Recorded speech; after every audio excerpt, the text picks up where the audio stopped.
Welcome to Live, Laugh, Loads, a fun podcast for gay men exploring authenticity and vulnerability. Where we talk about gay culture, mental health, relationships, and sex. Come take a load off with me, Ryan. And me, Dario. So sit back, strap in, and enjoy the ride.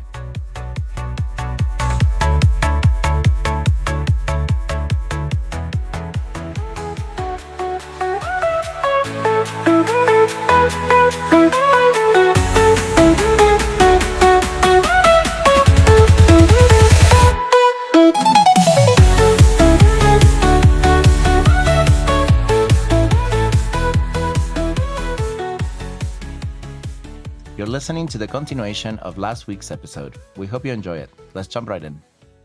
Are we back? We're back, everybody. Sorry, we had to take a little human break there. Yeah. A little bio break. Bio breaks Yeah. and breathing breaks. Cry breaks. Yeah. and hydration breaks. Yeah, and we're gonna take a little break from the emotional weightiness. Dario thought of something that he wanted to share to lighten things up. So I have a story. So I was on the dating apps recently. I'm not gonna name the app because I refuse to promote this app because I hate and I think everybody should move to a different app. I agree. And so we're not gonna say the app. But I'm talking to this guy. I sent him a note, and it was kind of like, oh, I'm not sure about this guy because like half of it was like not the type of interaction I want, but then the rest, the second part of his profile was like, but I'm also down for dates, and like my profile is all about dates, and so I was like, oh well, maybe I'll skip that part, but like I focus on the date thing, and so I didn't hear anything from him last night or the night before, and then I get a response, and it's a photo of you and Drew and him. Oh, I know. Yeah, you were talking to It's Jovan. like I was hanging out with my friends, and I was like, wait, those are my friends. And so yes, I was talking to him. He's gonna come to game night. Oh, okay, great. Yeah, I'm gonna bring him game night on Saturday if that's okay. Yeah, no, it's fine. Yeah. It's just an interesting like little moment where I was like, wait, I seen this photo already on your Instagram. We were out, and he was like, I think Dario is hitting me up on. Oh shit! We'll bleep it. Whatever. We'll bleep it. Now that we have the power to do that. No, it's okay. I mean, like, what do we need to blip? My name? Oh no, the app that you didn't want to be. Oh yeah. I definitely we're just blipping name that. dropped it. Yeah. We'll bleep it. So anyhow, We'll do a really big obnoxious bleep. Yeah.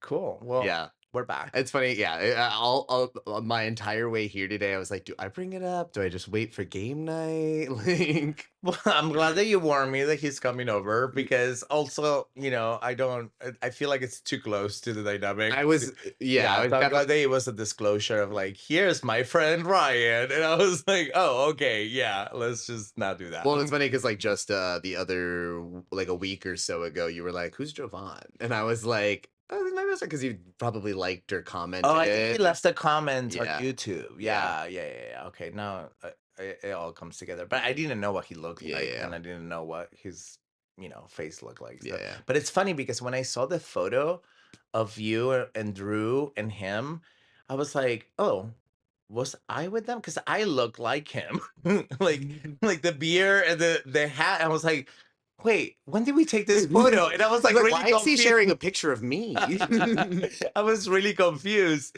And then like literally he sends the same photo, and I was like, wait, I just saw this photo on Instagram. Like, and I even told him, it's like, oh, I thought that you were me in that photo. And I was like, when did I hang out with them? And it was a funny moment. Anyhow. So are you ready to dive in? Yeah, so we're back. So going back into the topics of therapy and our experiences with them. So I talked a little bit about my childhood experiences, but I am a year-ish deep into my going back into therapy. And I was just actually talking with Dario. I was like, I don't know exactly how I want to, but I think the best way to make sense to like go through this is like the way that I experienced it. So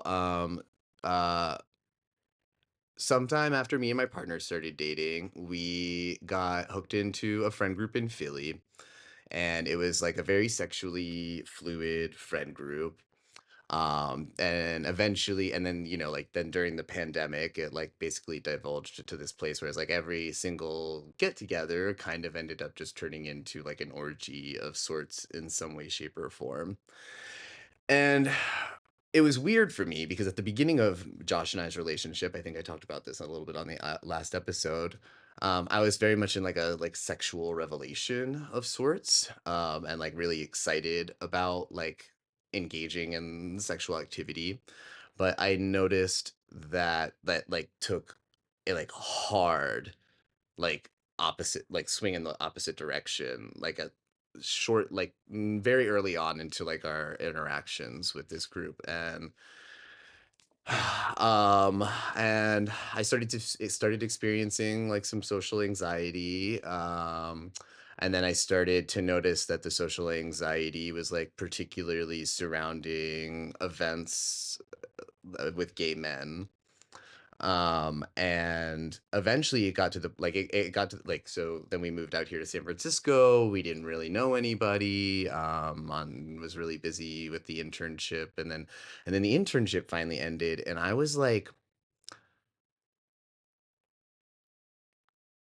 just completely incapable of going out and socializing. I was like Mm. paralyzed, and anytime the thought of like going out to a bar or going out to a club, like I would get panic attacks, to the point where it was just last year, 2024, I think it was March or April. Josh had just gone back to Pennsylvania, and he had lost his job. He was going to go back to Pennsylvania to like work for a friend for a little bit and like get himself situated and figure out what he wanted to do next. So I had a lot of time by myself. And I just, like I said, at this point, like I said, I wasn't leaving the house at all. Like I would literally go to the gym and that was it. And some friends of Josh and I's reached out to me and were like, "Hey, we're going to this like music festival at the park. If you want to join us." And it wasn't even a gay event; it was just like a music thing at the park. Yeah. And I again, and then the panic attacks started happening for me again. And I just remember like, because at this point the social anxiety had also started to like turn into depression because I wasn't able to interact with people and had all these feelings about Right. that. Right. And I remember just like being on the phone trying to like respond, be like, "Hey, like I really want to come. I'm dealing with a lot of like anxiety right now, and like the prospect of even going is really making me really Anxious. Yeah. really anxious. Oh I my want God. Yeah. I was like, I want to be there. I'm gonna try to come. I'm just really struggling right now though, and I don't know if I'll make it." And it was shortly after that, maybe a couple days later, I had agreed to participate in some kind of like HIV related study. So I had to like go do a blood test, a urine test, and then I had some like questionnaire that they wanted me to fill out. And part of that questionnaire was like a very standard like R- psych Yeah. eval portion.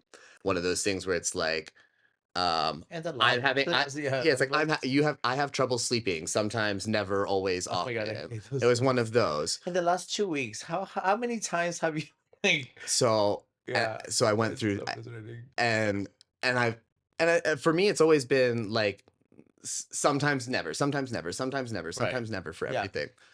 It was always or often for every single question Mm. except for the question Yeah. about Yeah. Yeah. suicide. And like Right. seeing that in front of me was like, Mm.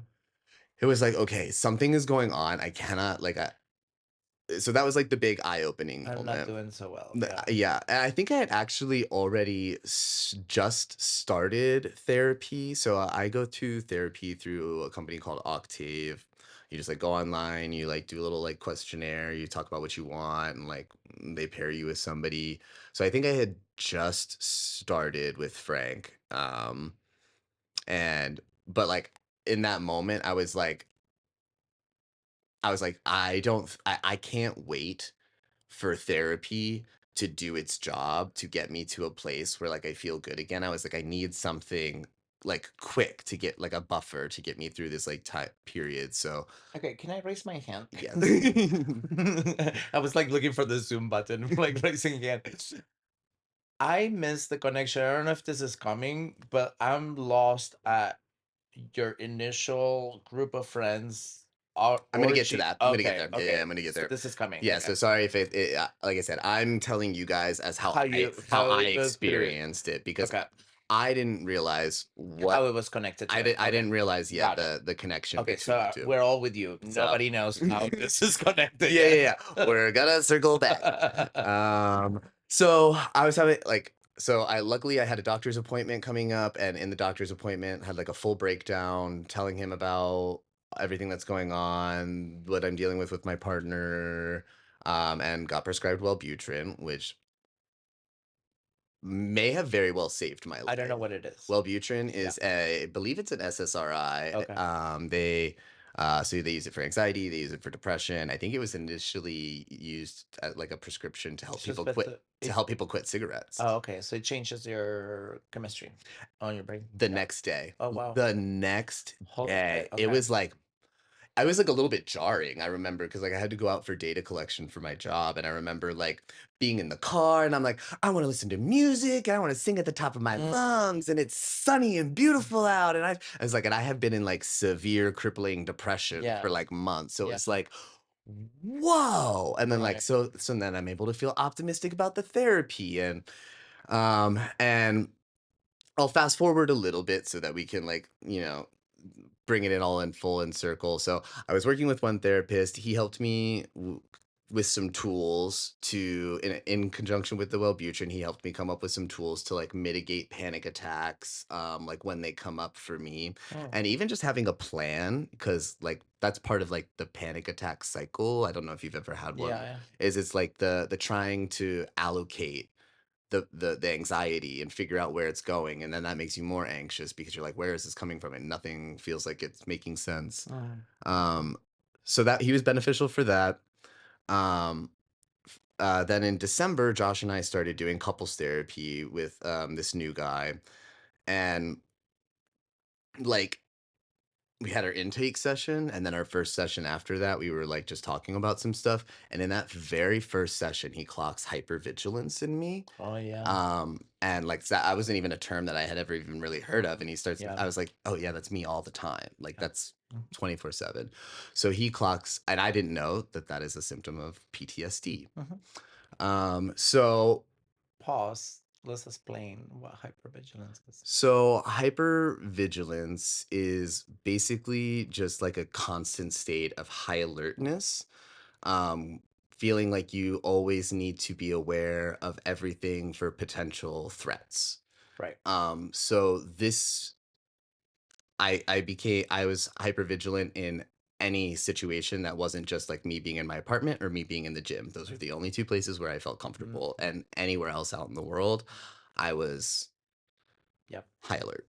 Yeah, and it's really interesting, side effect of trauma. For me, the way that it manifested was to like literally, I can pick up on any subtle energetic change on anyone around me.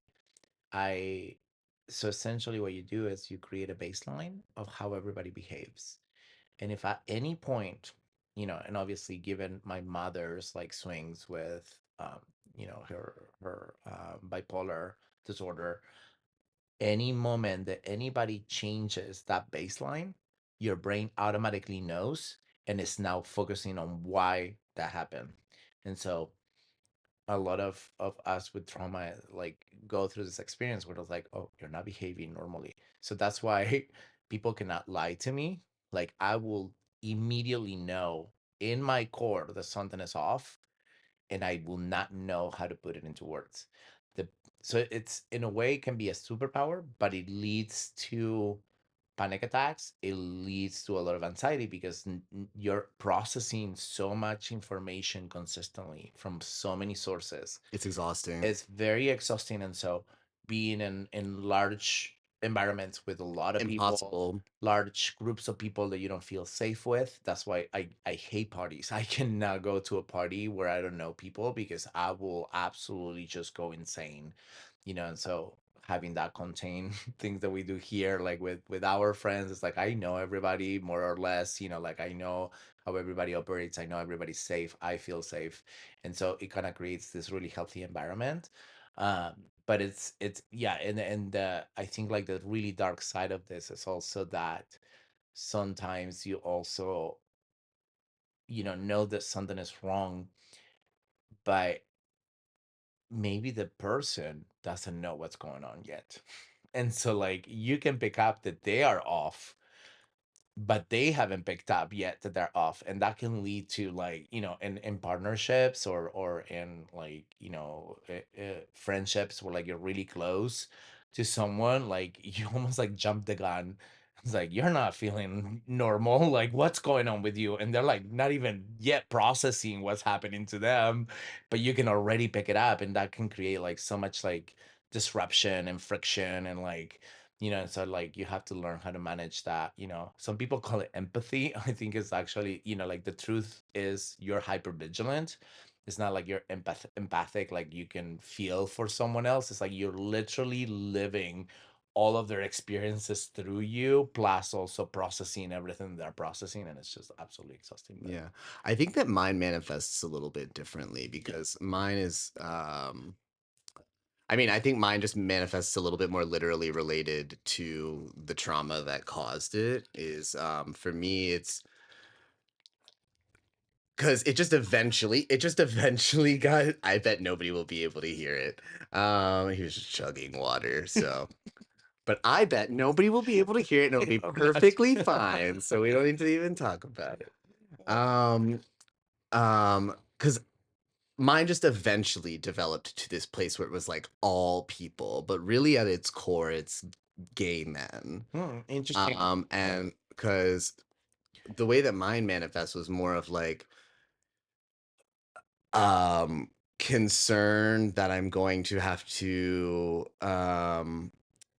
like put on a show or like engage in and essentially it's like the thought Put is it on a show, put it on mask. the thought Like is you that have I'm to going to have pretend. to engage with somebody in a sexual way that I don't want to, and I'm gonna have to pretend like I like it.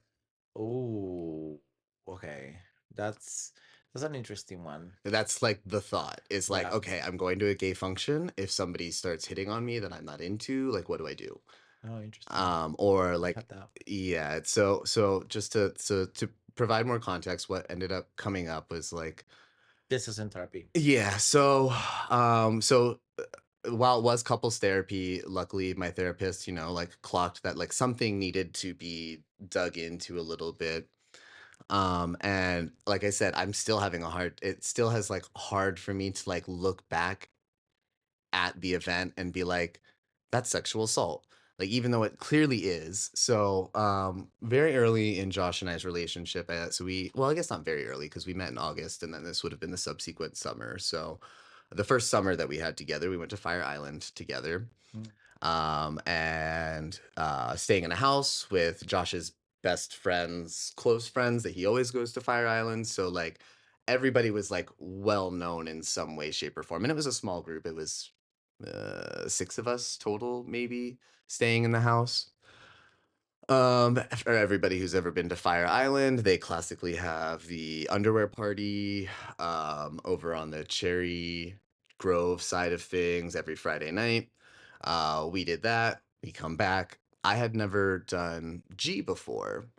So we get back to the house Boom, boom, boom. and we decide that it's Ryan's first, like, let's do G for the first time. And I had a really like I had a very like out of body like experience. Like I remember feeling like I was like surfing through the stars. It was like really cool. But like it basically put me out. So I was like, okay, well, I need to go to bed. I'm gonna fall asleep. Mhm. So one of the housemates took me back to take me to bed. And all that I remember about it is just waking up and him doing something to me and me asking him to stop because I was tired and then I would wake up again and he'd still be doing something and I'd ask him to stop and tell him that I was tired.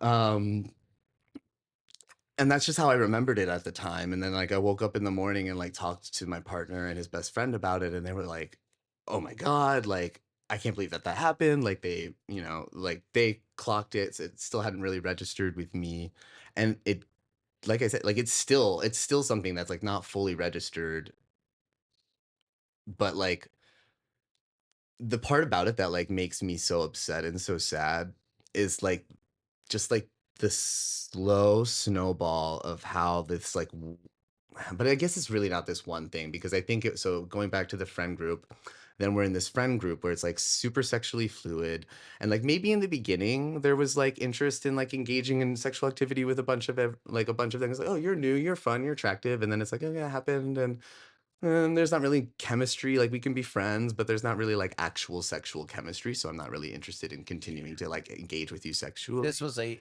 ages 20, Our friend group, yeah, friend group. like, that I was with them or that the group of people, like, what their ages Yeah, like were? the age groups in your age, you know. This was from Yeah, 28 yeah. to 32 was my age, and Oh, then I the get group you. of friends was probably anywhere from, mid high 20s to, like, in the 40, like, a couple in the Oh, low wow. 40s. Everybody was older than I imagine.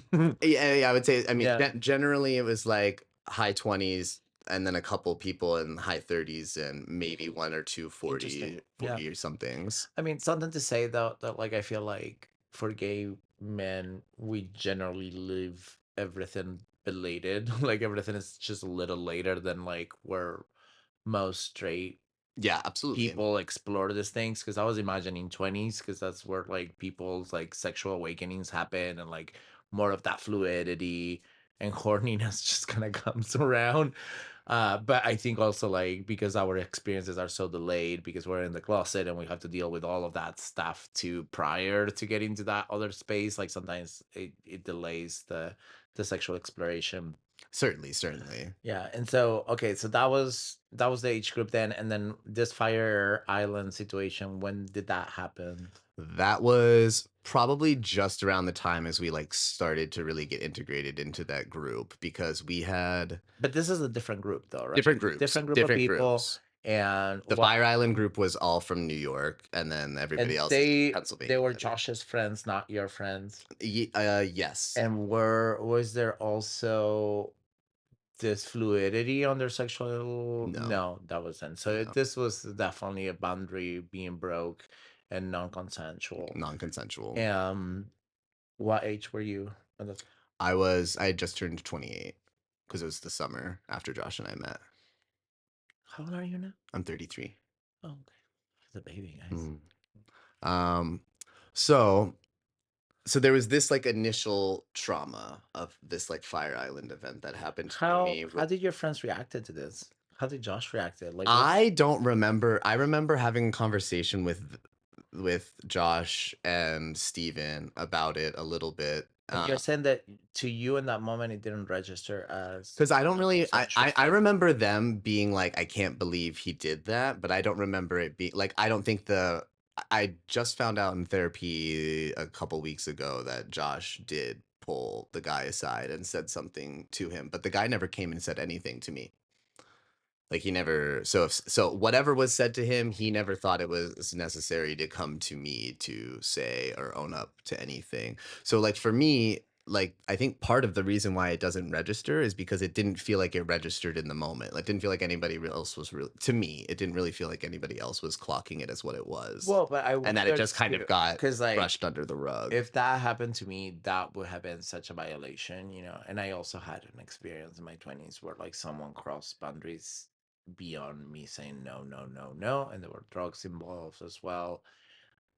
And then there was guilt afterwards because I took the drugs. So then I felt that because I consciously took the drug, that I Open yourself up to this yeah, opportunity. and then So it you was have some my role fault of, because I agreed to yeah, that. And so obviously if I agreed to that, then he was, you know, like allowed to do things to me that I didn't want to.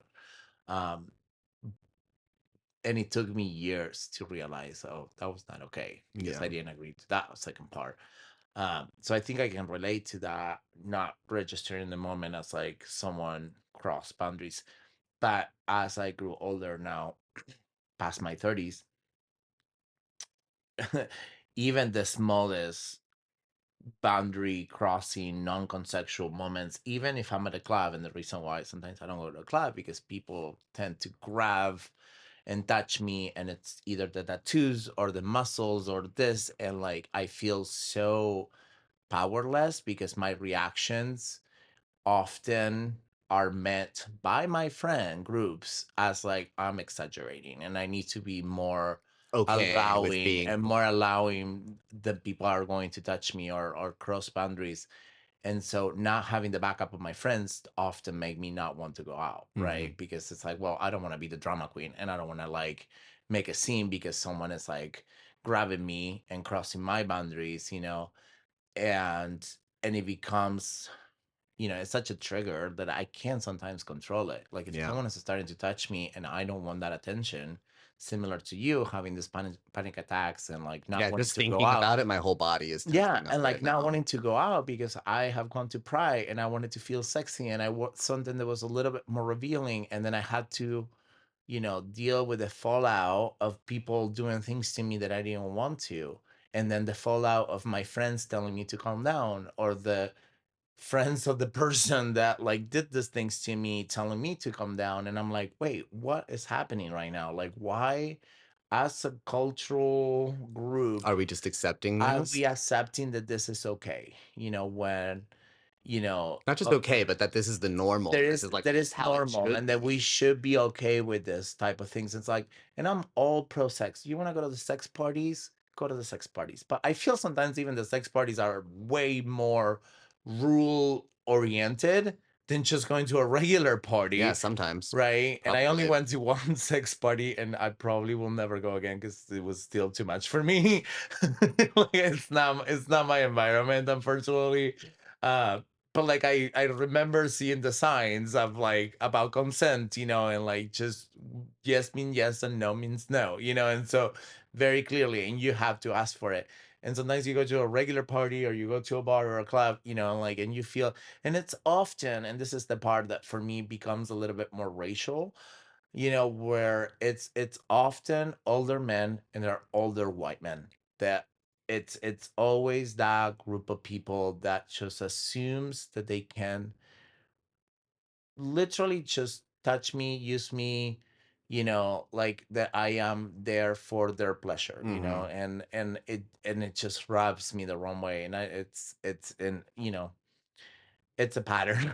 Like it's hard not to see the pattern. It's all over the place. It's Yeah, rampant in the gay community. yeah. Um, Anyhow, I didn't want to derail. I don't know if No, you. we sidebar a lot. Um, going back to, like, like I was saying, there was this, like, initial incident of that happened at Fire Island, and then I think it got, like, I don't know what the right word for it is, but, like, continuously re-triggered by events that happened, like, throughout this friend group. Like, I remember, like, by the time we were, like, getting ready to leave Philly, like, I didn't even want to hang out with the group anymore because I was just, like, assaulted with this feeling of, like, the only way that you have any value in this friend group is to have sex with everybody. And I was like, and I don't want to do that. Like, I'm not interested. So, like, it's like there's just no point in me being in those spaces anymore. And just the like, I don't know. That's how it feels to me. Like, it just like was like this like kind of like constant re-exposure to like a similar I think it's traumatizing yeah. situation that just like got to the point where like it made it so bad that I was just like completely incapable of interacting with gay men. I feel like that is still. It's so weird I to know, it's hear. like because it sounds so loud, but, like, I Yeah, can't we're not yeah. hearing it out in the world, I'm just hearing it in the headphones, I but know. It's like how does it? I know, it sounds like you're, like, listening to, like, a podcast or a Sorry, song or there's something. there's a cop car. Sirens. Yeah, sirens. Um, I do think that the way that gay men, and I think I sent you something recently where this guy was talking about like just it's so normalized uh that we connect through sex, Yeah, that. and that's it. And like, And that is the He used the words value too. I remember him yeah. using that word because I remember my therapist clocking. He's like, "Wow, it's interesting that you use the word value," and I was like, "That's what it feels like. It Mhm. feels like these like transactional It's very situations." transactional, and I think like there is, I mean, aside from the trauma and the things that we all should just probably address as a society, as your own individual responsibility to others, to yourself, like we normalize sex, but we don't normalize connection. And it is really weird because it never made sense to me. And I don't know if that didn't make sense because I am who I am, or it didn't make sense because I grew up in a different culture Yeah. where, like sex was never this transactional. Like, and to this day, I can really hook up without feeling connected to someone. And if I do hook up, I do feel connected too. So I try not to hook up, with people that might be high risk for me to have a connection that might lead to um, feeling more isolated the moment that they leave, because it, Yeah. it will actually create the opposite of what I'm trying to do. And I think that we all need to get honest with ourselves and it's like, what we're seeking is connection. We're not seeking sex. I know that it feels like you really want to get off, but like it's not just that. You want more than that, Yeah. and I think like another thing that is difficult, especially for me as a single man in San Francisco, where all of these open relationships are already established, feels like, is that they also don't allow for connection outside of that. So, oh, great, you have your connection and you're reaching out to me. And I think I've been telling you about this because I had, um, can I talk about my Yeah. gym crash? Please. So I had a gym crash for like 3 months. And every day I go to the gym and I see this boy and he's so handsome, blue eyes. He has like this like red beard. Um, and he's always like working out with his trainer. And so I always kind of sort of like check him out. But because it's not the gay gym, like I also don't know if he's gay or not. He doesn't sound gay. So like I'm like, he's probably straight, whatever. But like in my head, like I was just kind Meanwhile, of this guy was doing and thinking all of the exact same things that Daniel was. so it's kind of funny because like like in my head like I'm obviously just having all these fantasies and like imagining like our first words to each other and like our first date and all these things, but it's really comical because it's a gym crash, like I know it's not gonna happen and I know that it's just me like finding something to distract myself at the gym while I'm suffering, and so um eventually, like, they start to see like some lingering eyes, and like, in my head, I'm also very shy. I will never talk to anybody, and like, this is probably also because of youth trauma, but like, I can't Fear of go. rejection.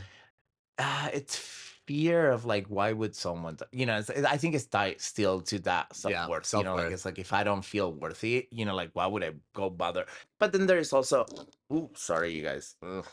Um, there's also like this other part of it, which is like, well, you're working out, and like I have been at the receiving end of unwanted attention, and I will never do that to anybody because it feels so off, and I have, Especially when you're in like because I know that the gym is like very similar for both of us. Like yeah, it's almost like a very sacred place. So yeah. to like, I don't, because I'm of the same mindset as like just today. Sorry to like sidebar on your story, Sidebars. but just We're like three branches yeah, out. it's definitely a tree branch. Um, at the gym today, there was this really hot guy. We're both on the app that shall not be named, and but the whole time I'm like, I don't even want to like have him see that I viewed his profile because I don't want to make him feel uncomfortable at the Right. gym. Yeah. So I was like, so if it happens, if there's an opportunity for me to hit him up when I'm leaving, then I will maybe. But like, Did you? he was gone from the Oh, okay. grid by the time. Yeah. Okay. Bummer. He was really cute. Well, I mean, but you still have his. Did you start his profile? No, Mm, she's okay. yeah, and we learned the lesson. Yeah, Like that now I was. know. Now you just star them and then you hit them Then you because hit they're them up gonna later. disappear. I was like, well, it was just like he disappeared from the grid, and I was like, where did he go? Oh, I just, maybe he didn't. Maybe he blocked you. I don't know. He was staring a lot. Okay, well, Yeah, I don't think so. I don't know. Well, so, but yeah, there's that not wanting to make someone uncomfortable is very present to me Hmm. because I Same. I literally, when I was going to the gay gym, I would look at the floor because I didn't want people to engage with me. Oh no, It's a motorcycle that's a now. motorcycle. Boop, boop, boop, Yes, boop. we should have closed that door, but it's It's so hot hot, in San guys. It's Francisco, San you guys. Francisco summer today. It is very summery feeling.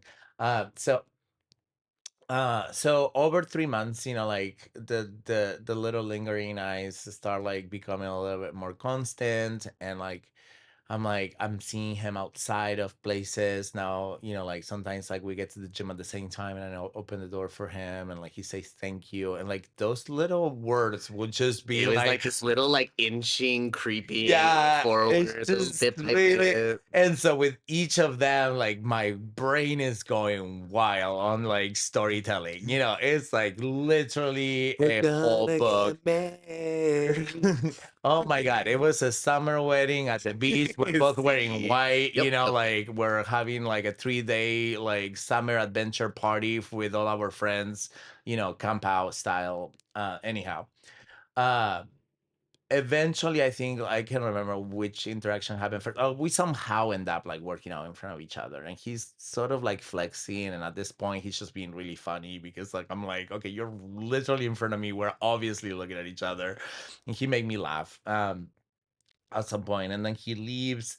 But as he's leaving to put the weights away, he like turns over and he looks at me again. I was like, okay, I think Are that you was the. pointing your butt at me right now? Yeah. And so then it's funny because on the following day, I'm wearing like I got this like shirt that says Topo Chico, and it's like top A Chico, in Latin and in Spanish, Chico. And so I think he read the shirt, and then the following day he brings the Fire Island Mhm. shirt. And I so know, and it's so Dario still didn't. Dario still wasn't I'm convinced. still not He was complete. like, it could be like a vintage. It could be a straight guy. Maybe he got it at like a Maybe it's Goodwill, the and he doesn't even know what festival. Fire Island is. Maybe it's the festival Come Fire Island. on, the caster you go to is in the gym, and he's wearing a Fire Island I tank know, top. literally. But anyhow, so I'm still doubting. And then finally, after that day, which I actually learned that was the last day he has his training class with the trainer at the time that I go to the gym. And he no longer goes to the gym at that time. So I haven't seen him since. But that day, I'm finishing my workout. He literally came and put a bench so close to me outside of the line of the benches, like literally he's like almost behind me and a little bit like behind me, but like super tight to me, and I'm actually facing the bench and he's like literally in front, like behind me looking at me, and I'm like, okay, this is really really close to each other. Awkward. And so I'm working out, and at some point, I am so done with my workout. I have You're like, I finished. can't Like I focus. didn't know what else to do, and I was just like, okay, I think I need to go away. Like I need to leave. Like I'm way past my hour. And as I'm like walking away, he grabs me and he's like, "Hey, what's your name?" And I panic. I literally panic after 3 months. Dario. I didn't even know how to pronounce it. And I was like, what? Like I absolutely uh Choked, yes, panicked. I choked, I panicked. My heart was beating so hard. I'm sweating. I tell him my name and it's like, "What's your name?" And he says his name. We're not gonna repeat it. And then it's just like give him a really like loud pat on his thing and I leave. Cool, man. Bye Cool, boom. now. And I like literally like slap him in the back and then I just walk and I bolted. And I don't have anything else to do at the gym. I just go to this random machine. I don't even remember when the You machine. stayed at the gym. I still at the gym and I try to like work out, but like my heart is like thumping, and I'm like, I just need to go home. But what am I doing? I need to leave. You go take a cold shower. I need to go. And so I go and I go to the locker rooms and he's there pulling his stuff out also. And I'm like, "Oh, so um how long have you been training with your trainer?" And like, "I always want to catch your," this is me flirting, by the way. Yeah. "I always wanted to catch your arm routine." And he's like, "Why?" because I want to have arms like yours. That's me, like literally flirting. And I think he tried to say, it's like, well, but look at your arms and whatever. Like, he's also freaking dork, Yeah. super dork. We're both really shy. We exchange numbers eventually. And then I come home and I wait a proper 30 minutes. So I don't On go. the dot. I set a timer from the moment I left the gym. Literally. And like I was like, Siri, tell me 30 minutes from now so I can text this man. And so we started texting, and then I think 3 messages in, I'm literally like dreaming of our first date. And he's like, he gets a little bit sexual right away. And I was like, oh, okay. Um, so he definitely has something else in mind. And he's like, "Oh, was that too much?" And I'm like, "No, no, no, no. I'm obviously really attracted to you." And I was just more thinking connection, right? Which finally I come to the point of what I wanted to share about this story.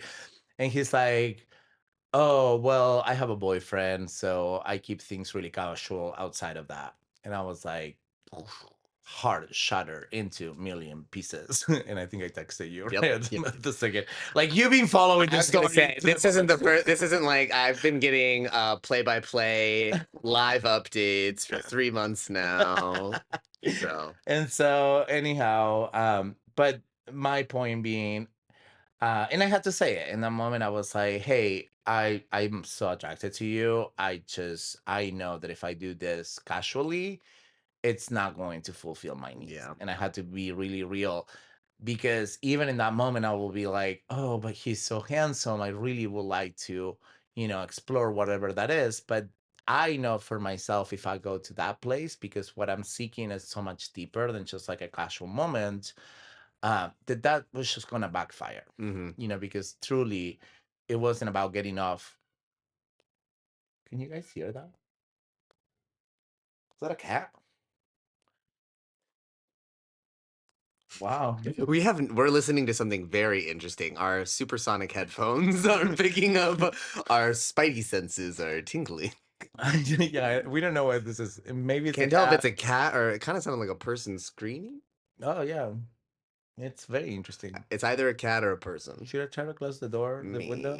I'm sure that I hope that they Okay, podcast hopefully we you can't guys hear. can hear what Hopefully you we're don't hear a hearing right now. cat dying in the background. So so anyhow, so I think it's just about getting real and about like understanding what it is that you need. And I think more often than not, especially if you're like past your 30s like I am, it is not about getting off, you guys. It's, like, it may feel like it is, and to be honest, I would love to get off because it's been a dry spell now for a while. But like, honestly, like, I know that if I do that, when what I'm truly seeking is that connection, is that stability, that consistency. If I do that and then that person leave, then it's either I continue to numb myself through getting off with random people to give me little hits of what I want, or wait, be healthy, like be stable, at least not healthy, miss that, but like look for something that is actually going to fulfill my long-term need. And I'm not saying, this to like just uh, like deprecate on casual sex or deprecate on like sexual freedom, because I think like it's also really important for us as gay men being repressed, you know through the ages, and by society and by everybody else, that we shouldn't explore that, or we shouldn't feel free to explore that. But I think like for me, and I think that when I see the posts in social media, I do believe that there is like a large group of gay men that are seeking connection and not understanding That's what they're looking for. that that's what they're looking for, Yeah. And I see it on the apps as well, where I'm like, oh, I'm looking for something meaningful. I'm looking for something deep and consistent, but I will fuck around until I find that. And I'm like, I don't know if that is like, in some cases it happens where like one of those experiences might lead to something deeper. But in my case, in all of my years, it's usually I'm entertaining something that is not what I want and using my freedom and my time to occupy it with that and not allowing the space for that other thing to actually be able to come in because I'm distracted with this other thing that is not really what I want. Well, So yeah, and I think in that scenario too, because yeah, I've obviously seen lots of that. Those people are using.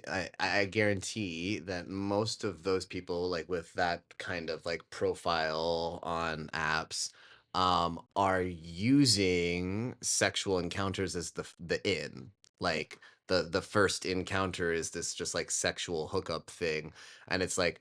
Okay, it's like they're using that as the premises of like, do I go farther with this person or not? And that yeah, just doesn't make sense because it's like it doesn't build that way there's no usually. connection actually Yeah, happening yeah. there. So it's like how like there's no ability for you to actually perceive like you're not getting information about this person. No. You have no information about this person except for their way that The they talk. idea that you have in your head that this person might be or might be not, and then on top of that, now you have a serotonin hit, where it just warps your reality, and you think that there is more than there is, and even if you actually pursue that, how many times I guess gay men we start that way, and 3 months in, after the sexual novelty wears off, you are like, oh.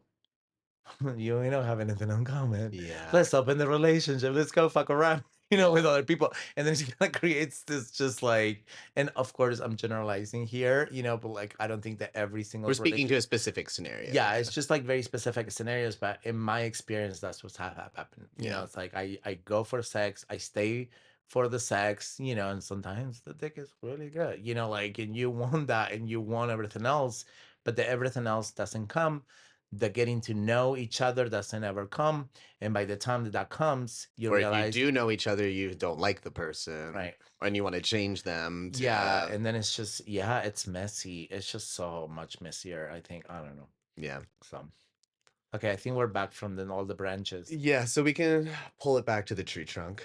Yeah. I mean, I don't know that I have a whole heck of a lot more to say. It's just that we've identified that I have some trauma that has like significantly impacted my ability to interact with the world. And it's nice to like finally have it's nice to finally like know, like to get the diagnosis and to like have a label on it in some way, shape, or form. I'm excited to actually Wait, finally do you have a diagnosis? I hit every single we went through the diagnostic criteria and the DSM-5 for PTSD. I had every single one but Oh, one. so There's PTSD. like 18 Okay, different things. I had every single one but one. damn it. And so, um, okay. So, do we want to shift to like insights, tools? That's what I Yeah. was gonna go to. So Um, like everything to be said, I think that my insights on this scenario would be first and foremost, like don't be afraid to seek out pharmaceutical help. Mm, It's yeah. absolutely an appropriate tool. Yeah. For some people, maybe it's forever, but it doesn't necessarily need to be forever for anybody. Have you had any side effects? Wellbutrin? Yeah. No, I don't think so. None that I've been Oh, aware of. great. I love to hear that. I'm actually, I so and then a little, just the full spectrum of the picture. I was on Wellbutrin for a year. I was been going to Walgreens. Pretty much all of the Walgreens in San Francisco have shut down except for the one right here next to you. And so I switched to CVS. So CVS just automatically Ships you? shifts you shifts well, no gives you they give you their generic version instead, Okay. and I've been significantly more down and like having a much lower threshold for dealing with stress the past couple of months, and I Do you haven't. think it's because of the Absolutely, generic? absolutely. Yeah, I there's because it was like around the exact same time. Like there's were other things that were definitely influencing them, but then it was like I felt fine about them until the prescription switched, and like lately it's just been fucking hard. So I just reached out to my doctor today to be like, I need the name brand prescription because I was wanted to talk to Drew about it because Drew's a nurse. So I wanted to be like, in your experience, do you see patients who like express that they feel different on generic versions versus name brand versions. He's like, oh yeah, psych meds, generics do not work. And Oh, interesting. I was like, Interesting. thank God, like I'm not going crazy Okay. here. So that was really nice. So absolutely nobody be afraid to seek out pharmaceutical help for your mental health problems. Mm. And you don't necessarily need to have a therapist to get those prescriptions. I was able to get it through my primary care physician, who's an infectious disease doctor. Oh, Like, interesting. so and then just pulling it back to go to therapy. Like, even if like you don't think that there's anything necessarily Wrong. wrong that needs to be addressed, I think it can be extremely eye-opening to like help you bring a sense of like perspective and of awareness of how you interact with the world, Mm. and whether it's like, do I enjoy the way that I'm interacting with the world, or do I need to change? I Because think like you that were saying yeah, earlier, like it's great to get advice and be able to vent to our friends, but our friends are always going to be biased. yeah, They're hopefully they're biased in our favor, but that's not always true. You need somebody objective and trained yeah. with strategies Train and tools. train is the key part here, you know, and I think also what you're saying is like even if you think you don't need it, even if you think you had a good upbringing, I thought I had a normal upbringing, you guys. Like, and the thing is, I don't want to say a percentage, but a high percentage of your actions are run by your subconscious mind. And so what you are aware of is such a small part of what's actually running in the background. Hmm. And so when you think that you're making a choice, when you're thinking that you're processing an experience in an objective way, most of the time you're not. You're processing an experience through your traumas. You're processing an experience through the knowledge that you have. You're processing an experience through that wounded child that you haven't healed yet. And so I think it's key. For me, like the biggest learnings, you know, and tools that I'm still working on, one of them is boundaries, learning, you know, what things I'm okay with, what things I'm not okay with, how to tell people when I'm uncomfortable, how to tell people when I, um, obviously, when I'm not feeling appreciated, loved, you know, that my needs are being met. One of the scariest things to this day, and why I cannot be with narcissist people or people that are not empathic, is for me to express something that I need. Like, I am terrified of saying that because as a child and all these toxic relationships I had in my 20s and 30s, anytime that I express a need, either I wasn't allowed or I was out of place for doing so, and or I was, you know, was called too needy or too required just by expressing the minimum Yeah, like you were sign of wrong. respect. You were wrong in You know, some I way. want to be respected, I want to be loved, I want to be cared for, I want consistency, I want safety. All of these things were not provided to me. And so anytime I have a need, I don't verbalize it. And I'm working really hard to be better at that, um, because I'm afraid that it will hurt the actual relationship. And, you know, one of the things I learned through therapy is like, if me expressing a need Threatens the threatens the relationship. relationship, that is not Not a a good relationship. relationship worth keeping or worth maintaining. And so that's a very, very, very hard lesson. I did had another learning, which I don't remember what it is, so I'm gonna look at my notes.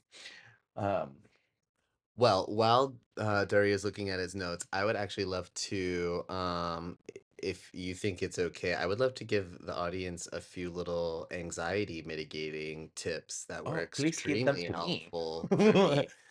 They all center around vagus nerve stimulation. So there's like a nerve, What and is the tapping? so that's one of them. So one of the things that you can do that is shown to help, it's like I said, it's all vagus nerve stimulation. So one of the ways that you can stimulate your vagus nerve is just by patting on your sternum, right in the center of your sternum. And it was funny when he told me this, I was like, I do this naturally all the time. I don't That's really funny. I do it when I'm having an emotional makes you reaction to feel like a better. video. Like I'm like, oh my god, oh my god, oh my god, oh my god, and I start tapping, and it's just like, and it's in the chest. It's like really So just like, we almost have this innate sense to do it. wow, it's Yeah. super trippy. So, and you know what another way that you can do it is? Mm. Sing. Oh, that Sing. makes You can sense. sing, or if you don't like to sing, you can hum. That Humming makes also sense. stimulates your vagus Makes nerve. sense. And then the one that I have never actually had to use, my therapist Frank called it the Super Saiyan, is you spread your arms out and like try to expand your chest kind of towards the ceiling and like Just crack. and then you do like audio anything like ah like because that really opens up the The nerve. singing, I mean, if anybody follows my personal account, that like one of my favorite things to do is just record myself singing, either outside of the shower or when I'm sitting on the couch. I just love doing that. It brings me so much joy, and like I don't think I ever connected that to just like Yeah, it's vagus nerve stimulation. interesting. And the other one that I wanted to, oh man, it like literally just completely and entirely slipped out of my, oh, there it is. I think that one of the things that was like also super beneficial for me, like it was like I remember when Frank said it, I was like, wow, I instantly like I wasn't even feeling anxious and I feel more less anxious now. Is that like if you find yourself in these like really if you find yourself like having like any semblance of like a panic attack where you're like feeling anxious and you don't know where to allocate it, Yeah, I the reason you don't know where to allocate it is because it's called dysfunctional anxiety. It's anxiety that is coming up for you that's like it's anxiety not connected is to exactly an action or a fact that is exactly like happening. anxiety is your danger sense. It's your flight or fight Right. turning on. And when you have a panic attack, it's the fight or flight turns on, but not There by is anything nothing. that's actually happening in your environment. Like your Is it because I mean I always hear about like if it's either in the past or it's in the future, that's what really literally creates anxiety. But if it's worry. in the present, like it's just really something probably that you can deal with. Hmm. But it's when you're like just kind of moving your thoughts. Worry. Yeah. Worry. Worry and ruminating. Yeah. But so I think that it's really powerful to just be able to identify it as dysfunctional anxiety and be like this anxiety is just for me that was enough almost to just be like this is dysfunctional anxiety and then following that up with I don't need to figure this out right now. Oof. Wow. Wow, did you feel that? Wow. Isn't that I don't need to figure this out right Holy now. fuck. Okay.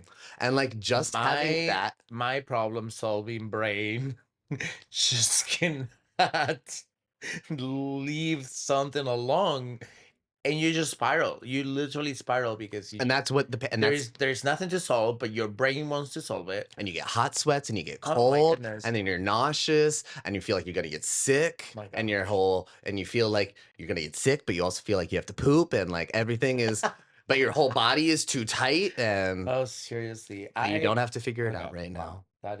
That is those are words. They should go into my personal Bible because Mhm. um That's become my anxiety mantras. You don't have to figure this out right I now. don't have to figure this out right now. Oh my God, I love that one so much. Um, what does, just to close this out here, what does self-worth and calmness and non-panic and social ability looks like to you these days? If you were to, What does self-worth look like, like? what does the heal version of yourself looks like?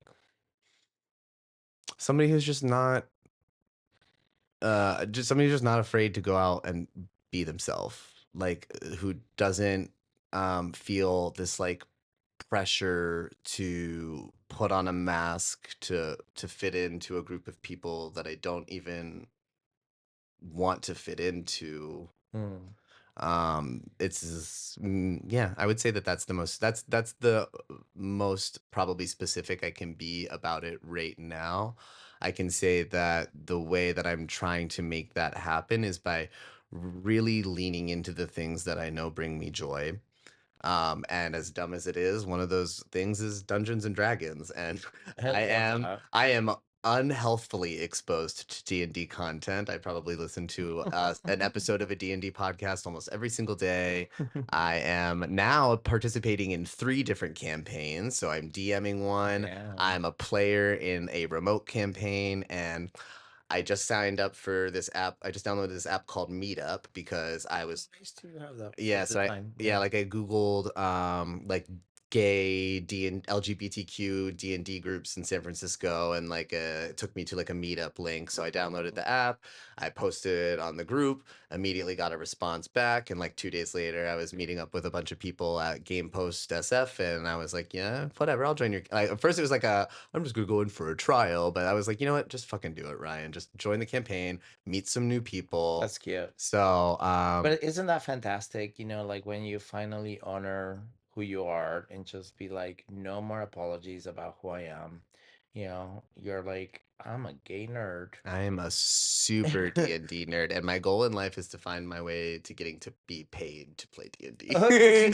Even if it's just a little bit. I want to be on a Yeah. D&D podcast. I want to be on Dimension 20 one Oh my God. season. We'll make So, that happen. yeah, that's That's the goal. that's gonna happen for you. Yeah. I love that. I Yeah. like that a lot for you. But I think like, and it goes back to like those examples that I was giving, like community is so key. I Like just saw find Scratches and Forest out the other night. oh cute. It was funny because I was like, so I was like, I know that guy in a bodysuit. I know that cute guy in a bodysuit, but I don't know where I know him from. And like literally, then Forrest looked at me and he's like, "Hi," and I literally did a It's so me, it's and they came over and were like, "You were at Dario's game night," and I was like, "There it is." Oh, that's cute. I love that. Yeah, I love them. They're so cute. yeah, they're great. That's super cute. Yeah, I was like, "You guys have to come next weekend." I think they are. They said they were. Yeah, Yeah. yeah, yeah. If they weren't, I'm making them now. But So. it's like it's so magical to like find your group of people to like really nurture. And I think like it took me a while since I moved to San Francisco to be able to find the right quality of friends. And I had a big fallouts, prior to this configuration of people. And I am very discerning now about like the group of people that I invite over because I think it's so important to have community, but it's also so important to have people that have done the work, that Work. are aware, because that's another thing, and I think, a little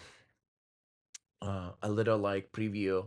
I think our next episode is gonna be on coming out of the closet, and Well, maybe not necessarily even coming out of the closet, but like basically well, like Dario and I are the gonna go closet, into the closet. the closet. We're going into the We're going closet. into someone's closet. We're gonna have our first guest.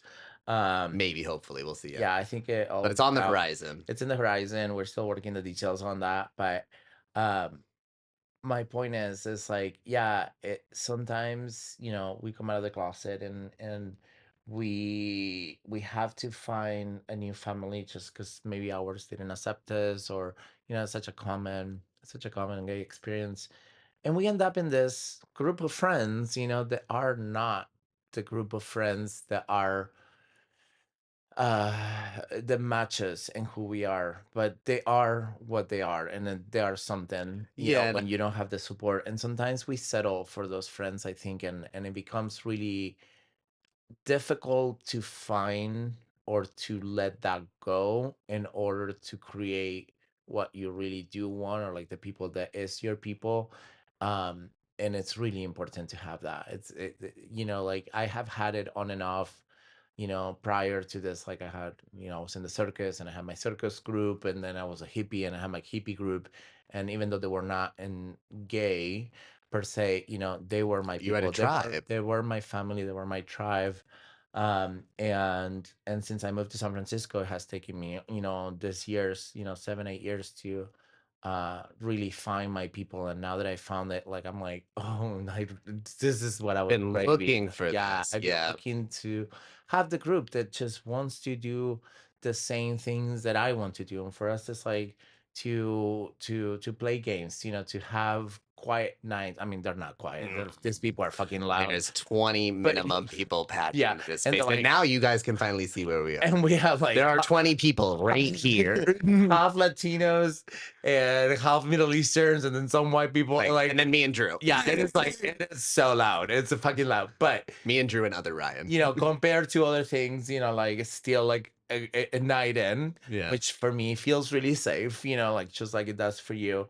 Like they're not big drinkers, which is another thing. Like I haven't drank alcohol in like 4 years, and so like it's just more about that group, it's that connection and that, and I can say that it's probably right now it's the aspect of my life that I'm the most proud of, having, and that makes me so happy and so joyful. So, um, yeah. I'm Anything honored to else? have been brought into the circle. Yeah, I think it's been fantastic, and I'm glad you're part of it. Yeah. So I think we talked about, well, your vision for the future. I think my vision for my healthy self, I think it's very similar. It's just like having confidence, um, knowing my worth. I think that that's still it's such a struggle for me to like really see myself. Oh no, no, no, Do it. Do no. it. Just let it go. It's okay. It's a safe space. Seeing myself in the way that my friends see me, that's still so hard for me. It's like I hear it, I hear you, like I hear my friends, you know, how they see me, and it's still so hard, to acknowledge it, to like integrate it.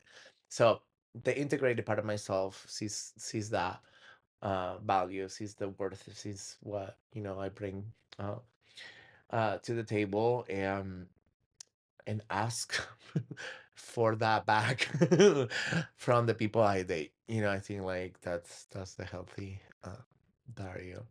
Um, One last thing I wanted to say before we close off.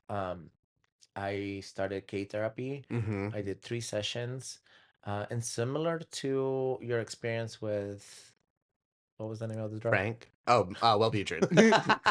I thought you were talking about Frank. Frank was the therapist who gave me all the anxiety tools. No, no, no, the drug, the Yeah, drug. the pharmaceuticals. So ketamine therapy. I don't know if you've seen the ads, guys. It's a horse tranquilizer, It's but not just a party drug yeah, anymore, it's not a party. guys. Yeah, you can actually, it's FDA approved, and you can do sessions that are very controlled with a coach and a psychiatrist. And I did 3 sessions with it, and literally the day after my first session, they last about an hour. You're sort of immersed in this sound, with all of your senses deprived. So like your eyes are covered and you're relaxing in bed.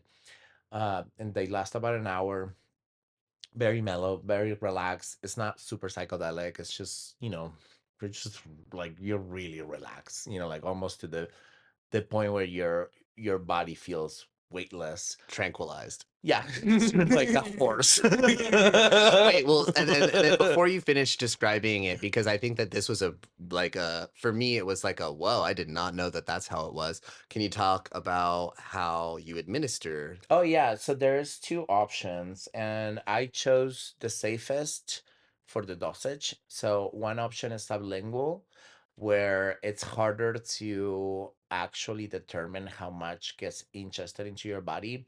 And so you keep this pill under your tongue and you swish around the saliva. You don't even swallow it.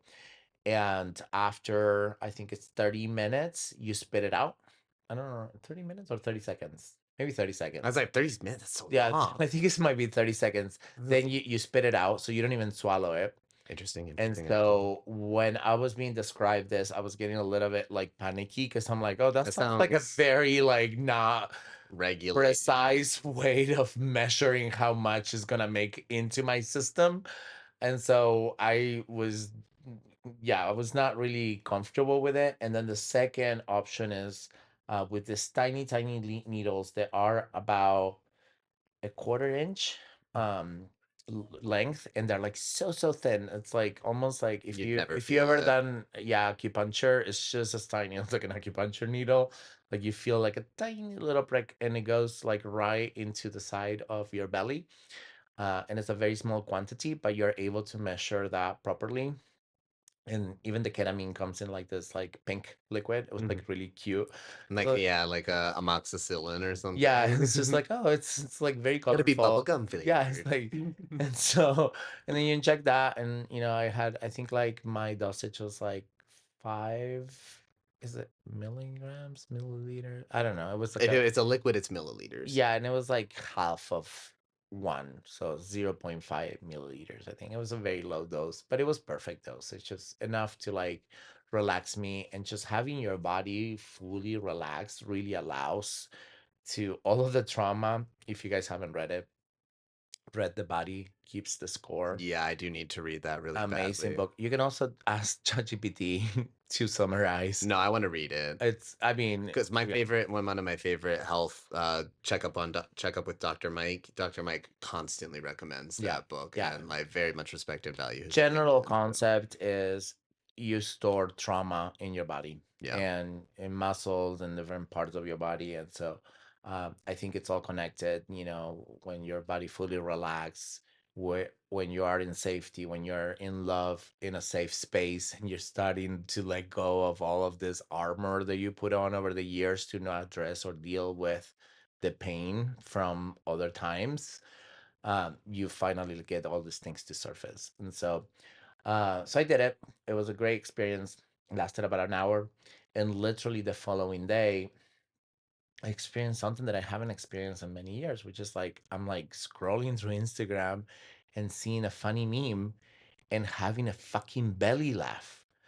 And like I'm literally just like laughing out loud, and not the LOL that we tell our friends when we're like just kind of like, writing it out. Like I was literally laughing, and I'm like, wow, I'm having a joyful moment, and I felt so lighthearted. And so then I continue. I did it for 3 weeks. I did two other sessions. And I could say that up until today is a very lasting experience. And it's been like maybe a month and a half. And just this last Thursday, I actually tried to go with a different brand to do another set of sessions. when Uh, you say brand, you mean company? Another company, yeah, I think I talked about why, like the previous Yeah, company. yeah, yeah, yeah. Your Yeah, weird switcheroo. yeah, they switched my therapist like halfway through the process, and it was Halfway really. through, after session Oh, one, after wasn't it? session one, And yeah, all of a yeah, sudden, you get like old lady Belinda, yeah. It was a melon. It was like Mary. Jessica or something like that. No, Jessica was your no Jennifer. Jennifer was my Jennifer first girlfriend. started off as Oh Jessica. my god, you remember? Setting out. There's many of them. So I recommend this, but I will also say don't start with that. Yeah, you don't Start with like necessarily real therapy. unless you or I mean, yeah, no, I'd probably just start with real therapy Yeah, yeah. regardless. I was gonna say, unless you know you have some very intense trauma like I do. No, I But mean, yeah, I unless you think want to get put through the ringer, because I think like yeah, I think it'll that will be come up. I think too much shit will I come up was after 7, 8 potentially. years, I think I hit to a point where I'm like, okay, I understand the logic, I understand the process, I have done the healing, I have acknowledged and cry over these things, I have forgiven all of the parties involved in my process. And it's like, and I still have triggers Yeah. that come up. And so how do I deal with that? And one thing that I was very interested with K therapy is that it helps repattern the way that your neurons fire. And so it is often used for people that have addiction problems and they want to quit, certain substance. Um, but it's also now being utilized to circumvent some of these neurons that have gotten used to firing together when when A Uh, happens, you respond with B. yeah. And so if you don't want to respond with B, especially at a older age like me, like I'm not 20 anymore, like my patterns are a little bit more set in stone. I was seeking for something that will allow me to sort of make my brain malleable. And for that hour and for the week after, it is said, the research says that your brain is malleable again. And so if you do it with intention and if you do it with care and process, um, I think that there is like real benefits there that are also not, for me, it was my last stop before actually doing SRIs. Like I was like, oh well, I want to give this a try before I go into something that kind of will force me to like, you know, feel this way. Like I want to see if I can still, like guide my thought process and my trauma throughout, something that might be less permanent or that might create. For me personally, I'm scared of dependency. Like I'm scared that it will just, Being dependent on a pharmaceutical. Yeah, and not do what I need to do to heal. Yeah, That's the part that like I'm scared. It's like, well, what if it feels good? Then am I still doing the work, or am yeah, I, and it hasn't gotten to a point where it has been so bad that like I just become incapable of dealing with my life. And if that was the case, I will absolutely just do whatever is necessary to get to it. But yeah, because right now in life I feel pretty good and feel pretty solid, I felt like I had the capacity to explore this more alternative thing, and so I have only good things to say about K therapy. So if you guys have any questions about anything that we talked about yeah. today Please or reach anything out. else, I am obviously a big proponent of mental health and therapy. Um, um, yeah, and so what's our PSA for people? Go to therapy. Go to therapy. Don't be afraid to reach out. Don't be afraid to get some pharmaceutical help. Yes. We gave you a bunch of little anxiety mitigating tips I to have a stimulate your PSA. vagus nerve. Do not try G for first time with people that you don't know. I mean, my boyfriend was right there, Well, I know, but and his best you friend, who should I have did you should have know. done it. And this is not to like shame you, but it is I think one of the worst drugs to try in a setting that is not absolutely safe. that, and I mean, I would still look back at that and be like, that was a very safe setting. Oh, you think We so? were literally just at the house. It was me, Josh, Steven, and this other person. We were smoking a joint, hanging out by the Yeah, pool. I think, Somebody took advantage. It was just yeah. a shitty person took advantage of Yeah, me. and So I think that that happens, and that's ultimately what it is. Like just be careful, guys, yeah, be out there. careful. It's really interesting that happens to a lot of people, and I think just I'm sure G that is a there are scary one. probably a lot of people out there who have probably experienced sexual assault who don't clock it or Yeah, don't know that that's what it or that was. you feel the guilt and you carry the guilt because you think that like, oh, you did X and now You deserve you're the responsible for C, and yeah, so it's just, yeah, it's bad, but like, yeah.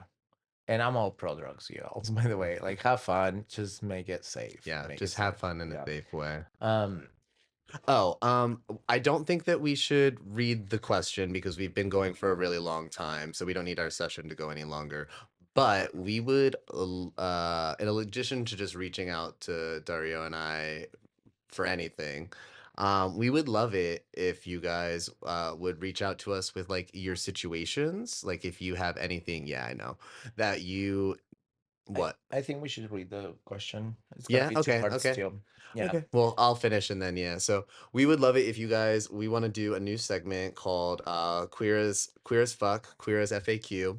And so we would love for you guys to submit scenarios, questions, anything that you need like advice or feedback on in some way, shape, or Yeah. form, and we will respond to them anonymously, Yeah. unless you specifically denote that you don't want to be anonymous, but the goal is that we are Yeah. responding to We're everybody also anonymous. happy to tag you if you want the attention. Yeah, But if you don't absolutely. want the attention, we can create a safe space for your questions, situationships.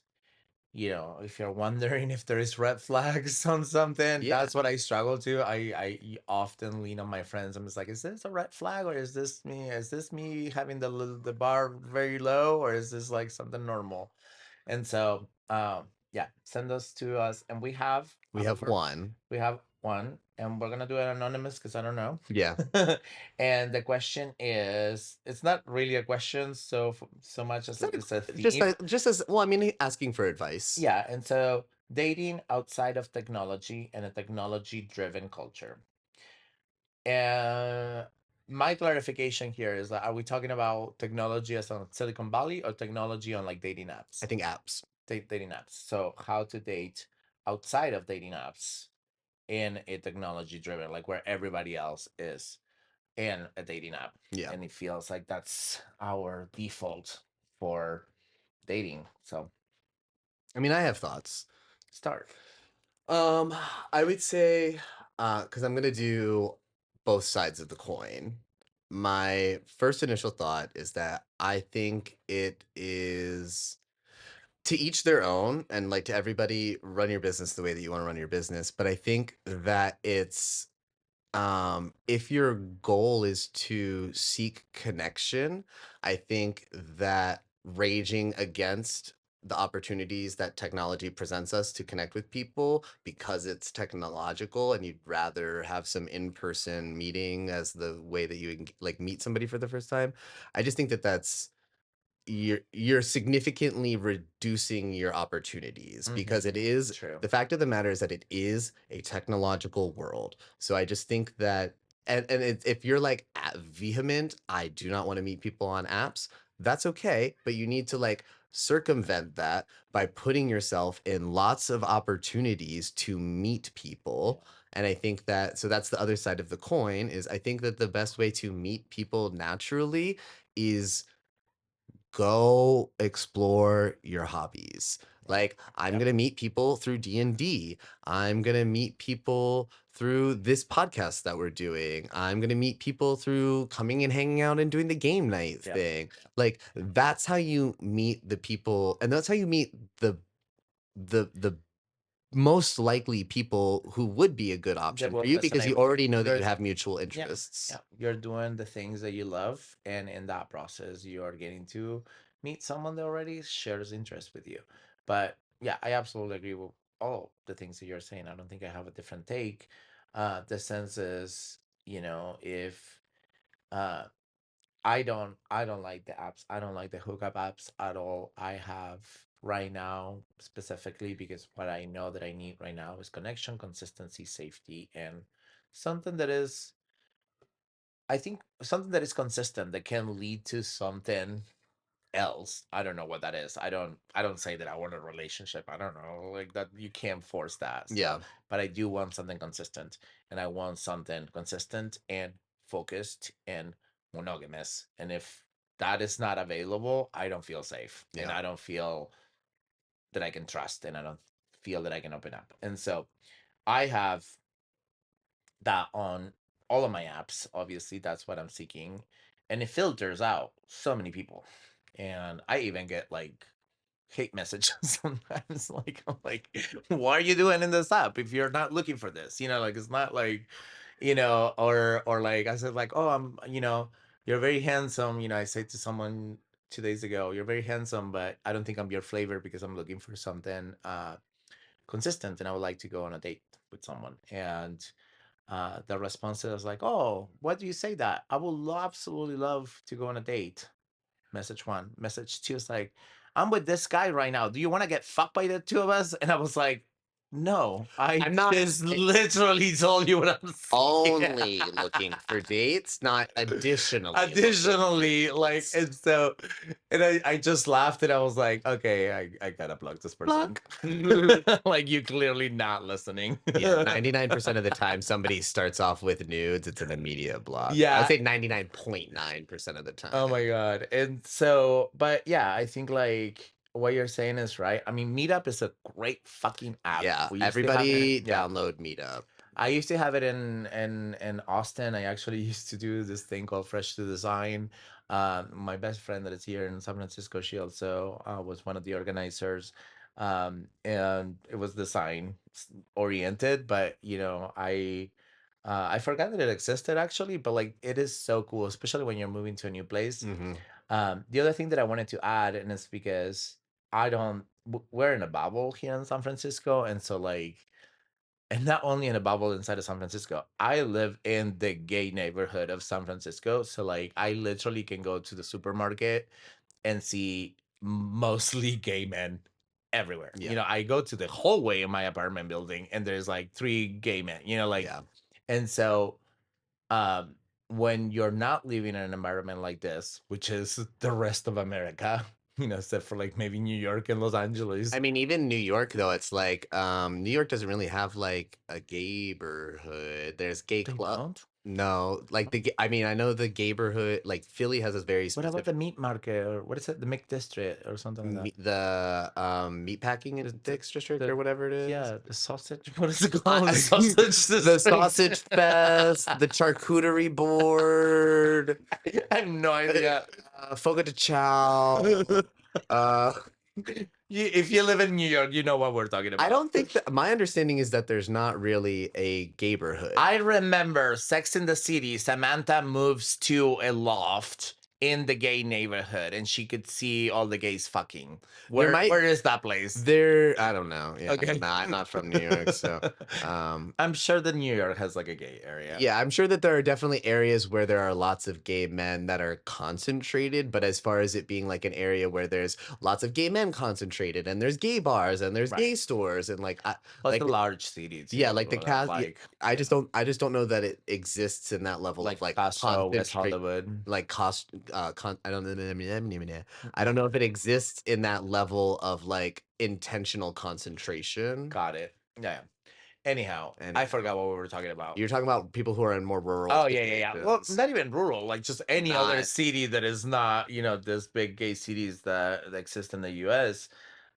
I think your gateway to connecting with other people are going to have to be the apps, especially in places where you have to be a lot more discreet, mhm, and so um I'm not opposed to like that being a tool, but even if that is going to be your tool, I think you need to be very intentional on how you approach those interactions, right? mhm. And so to me it's all about what is the intention.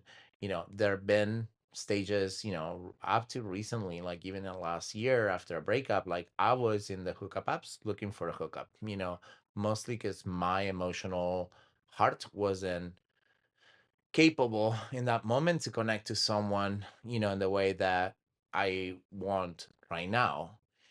And so I craft my intention and my profiles and my actions around that desire. Mhm. And so, um, but similarly, I do believe that the experiences that you have when, meeting someone live that is doing the thing, hence my gym crash was such a like disappointment, because 'Cause it's so that natural and is organic. so natural, it's so organic, it's so genuine, Yeah.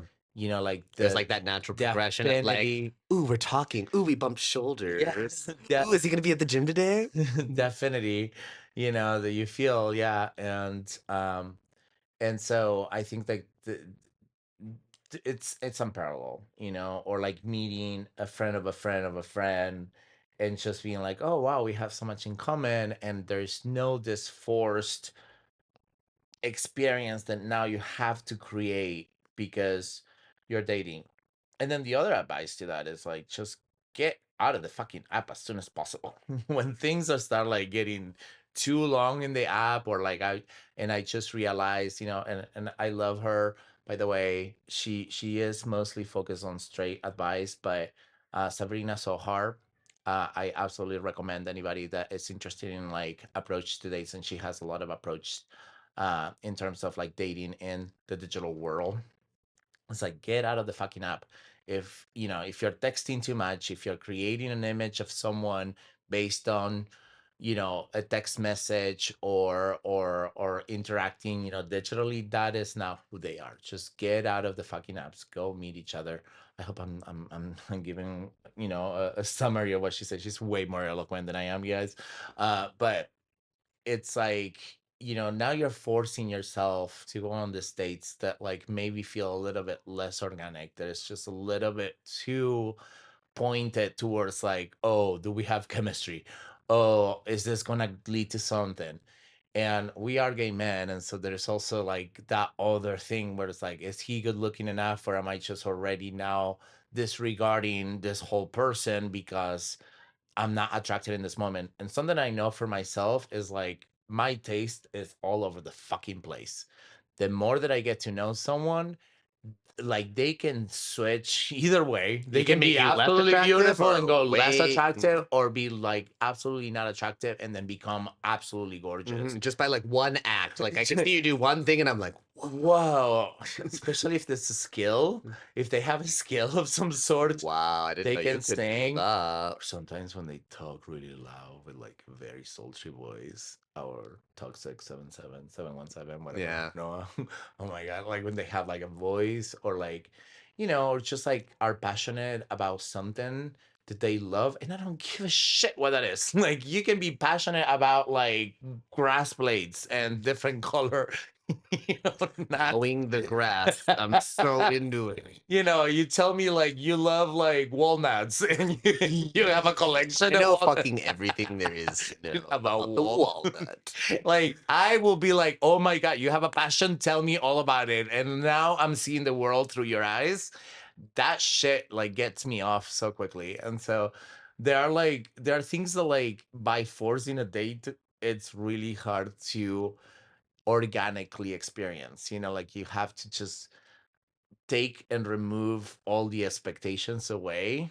And sometimes it takes time, and sometimes like, you know, it has to be set in like a more organic environment. So Yeah, I think that like yeah, to speak to that, I think that like breaking away from the like let's go grab a drink or let's go have dinner yeah. or something as like a as like the first or What's couple your encounter options. your first date Ideal first date, mhm. somewhere where we can go play like games. Oh, interesting. Yeah, like any of those like game bars or Oh, like like this one across the yeah, street. Yeah. anything like that where we can go play games together Mhm. because that's gonna be important. Oh, It's gonna interesting. come up.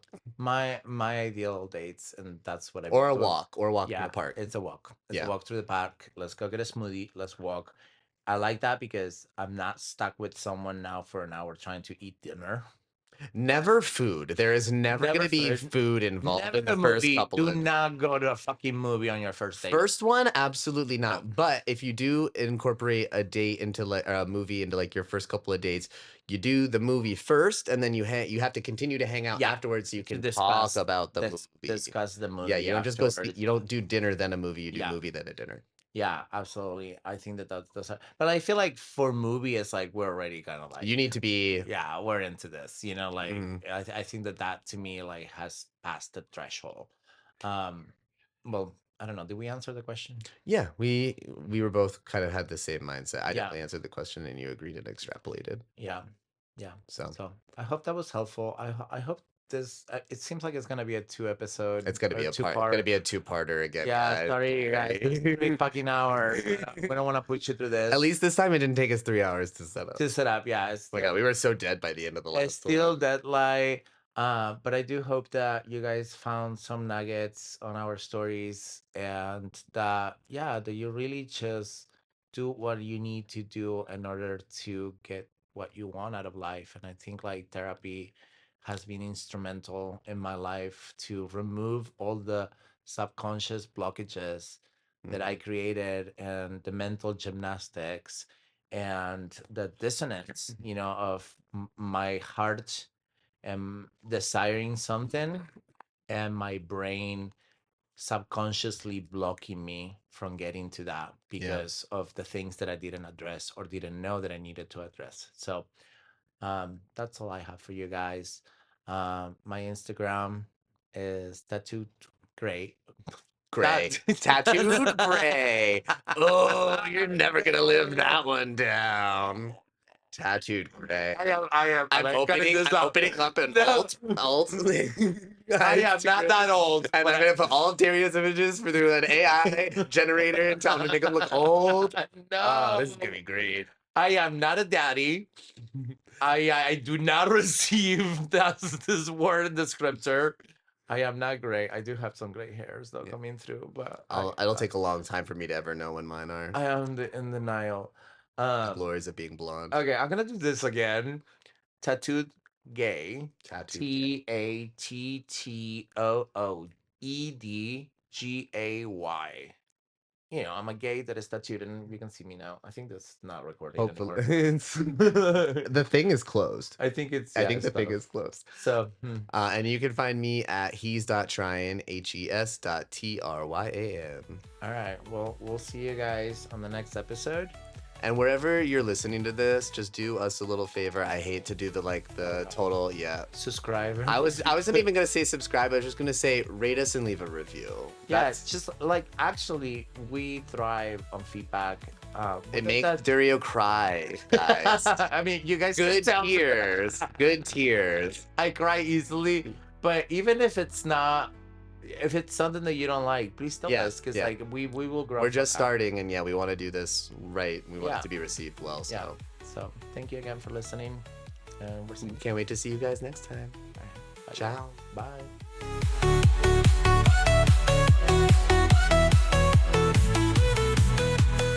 Thanks so much for tuning in to Live Laugh Loads. You can listen to our podcast on Spotify, Apple Podcasts, and YouTube. You guys can check us out on Instagram at livelaughloads.podcast, on Bluesky at livelaughloadscast, or look us up at livelaughloads.com.